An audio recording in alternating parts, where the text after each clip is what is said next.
హరే కృష్ణ బాలిక, బాగున్నావమ్మా? మనం కూడా ఇవాళ మళ్ళీ ఒక పోయం అవి నేర్చుకుందామా? నువ్వు కూడా ఒక శ్లోక చెప్పమ్మా. ఓం నమో భగవతే వాసుదేవాయ. ఓం నమో భగవతే వాసుదేవాయ. ఓం నమో భగవతే వాసుదేవాయ. చెప్పమ్మా. పత్రం పుష్పం ఫలం తోయం యో మే భక్త్యా ప్రయచ్చతి తదహం భక్తి ఉపరితం అశ్నామి ప్రేతాత్మనః. Very good, very good, very good బాలిక, మంచి శ్లోకం చెప్పావు.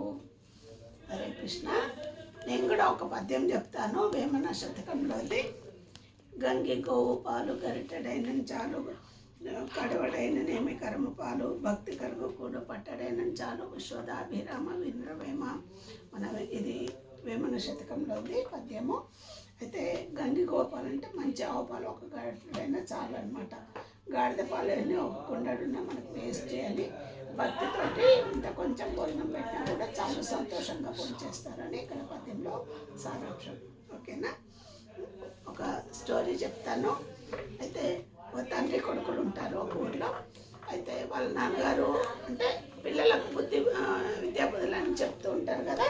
అట్లా బాబు నువ్వు ఈ పని చేయి ఆ పని చేయి చెప్తుంటాం కదా మనకు మంచిగా. అట్లా వాళ్ళ నాన్న చెప్తూ ఉంటాడు అనమాట. బాబు అక్కడ నీళ్ళు వేస్ట్గా పోతున్నాయి, వెళ్ళి ట్యాప్ పని చేసి రాపో అంటాడు అనమాట. అయితే సరే పని చేసేస్తాడు. అదే లైట్ చూడు, లైట్ వెలుగుతుంది కనిపించడం లేదా, నువ్వు లైట్ ఆఫ్ చేయి అంటాడు. మళ్ళీ వచ్చేసరి ఒకసారి లైట్, మళ్ళీ ఇంకోసారి వచ్చినప్పుడు ఏరా అక్కడ ఫ్యాన్ తిరుగుతుంది కదా, కరెంట్ వేస్ట్ అవుతుంది కదా, ఫ్యాన్ ఆఫ్ చేయొచ్చు కదా, ఎవరు లేరు కదా అంటే. అయితే వాడు మా నాన్న ఊరికే ప్రతిదానికి కోపడతాడు అనుకుంటుంటాడు అనమాట అబ్బాయి. అయితే వాడు పెరిగి పెద్దవాడవుతాడు, వాడు బాగా చదువుకుంటాడు. వాడికి ఒకసారి జాబు ఇంటర్వ్యూ కాల్ వస్తుంది అనమాట. అయితే వాడు ఇంటర్వ్యూకి వెళ్తాడనమాట. వెళ్ళినప్పుడు వాడికి ఏమనిపిస్తుంది అనమాట, నాకు ఈ ఇంటర్వ్యూలో జాబ్ వస్తే నేను ఇక్కడ ఉండను, ఇక్కడ ఉంటాను, నాన్న ప్రతిదానికి నన్ను కోపడుతున్నాను, నేను వెళ్ళిపోయి ఎక్కడో ఉంటాను అనుకుంటాడనమాట.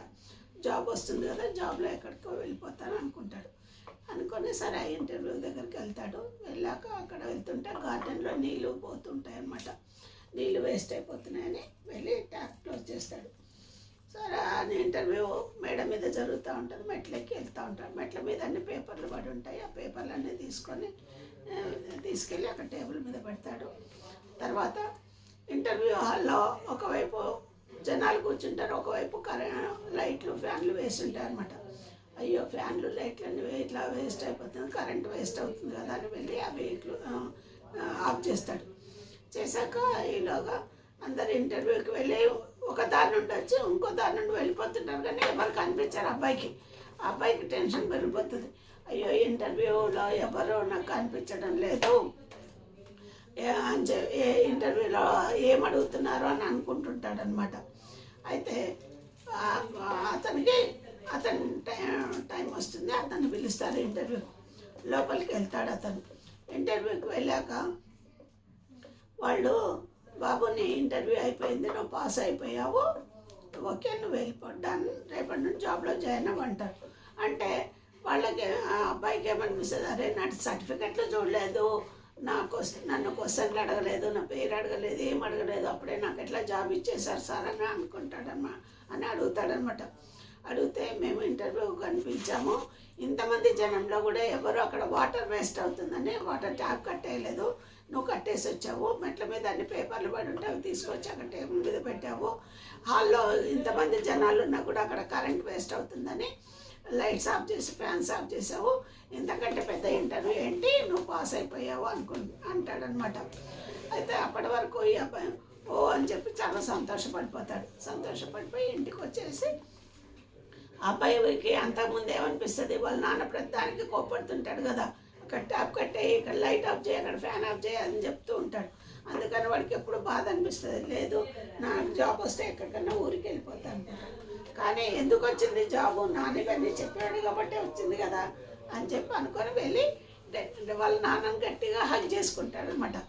అంటే ఏమైందిరా, జాబ్ రాలేదా, ఇంటర్వ్యూలో ఫెయిల్ అయ్యావా, ఎందుకు బాధపడుతున్నావు అని అడుగుతాడు అనమాట. అంటే లేదు నాన్న అంటే మరి ఎందుకు పోనీ ఈ ఇంటర్వ్యూ కాకపోతే ఇంకోటి వస్తుంది, నువ్వేం బాధపడాల్సిన అవసరం లేదా అంటాడనమాట తండ్రి. అంటే అప్పుడు చెప్తాడు, లేదు నాన్న నువ్వు ట్యాప్ కట్టేయి, లైట్ ఆఫ్ చేయి, ఫ్యాన్ ఆఫ్ చేయి అంటే మా నాన్న ఎప్పుడు నన్ను కోప్పడతాడు అనుకునేవాడిని. ఈరోజు ఆ ఇంటర్వ్యూలో ఇలాంటివి చేసినందుకు నాకు జాబ్ వచ్చిందన్న, నాకు చాలా సంతోషంగా ఉంది, నిన్ను వదిలిపెట్టి నేను ఎక్కడికి వెళ్ళను అని చెప్పి వాళ్ళ నాన్నంతా సంతోషంగా ఉంటాడు. హరే కృష్ణ.